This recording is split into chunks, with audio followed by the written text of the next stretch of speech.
सलगरवस्ती येथील 54 मीटर रस्त्यालगत खासगी जमिनीवर 118 झाडांची बेकायदेशीरपणे कत्तल करण्यात आल्याची घटना सध्या शहरात मोठ्या प्रमाणावर चर्चेत आली आहे.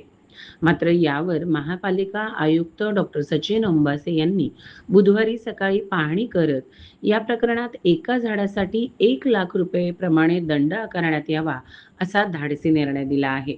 या प्रकरणात जागा मालक राजेंद्र हजारे, आशा हजारे, शिवानंद पाटील आणि अंकित पाटील यांच्या विरुद्ध गुन्हा दाखल करण्यासाठी पोलिसांना पत्र दिले असल्याची माहिती त्यांनी यावेळी दिली.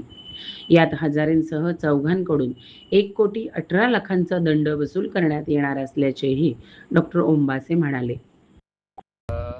गार्डन डिपार्टमेंट मार्फत वृक्ष अधिनियमच्या अंतर्गत जो काही मॅक्सिमम पॉसिबल दंड आहे त्यासाठी आम्ही नोटिफिकेशन केलेली आहे. त्याचबरोबर ज्या मालकांची नावं आहेत ते काल रात्री आम्ही पोलीस विभागाला आम्हाला काल दुपारी प्राप्त झाले. त्यानंतर आम्ही पोलीस विभागाला पत्राद्वारे कळवलेले आहेत. त्यांचं नाव FIR मध्ये ॲड करा.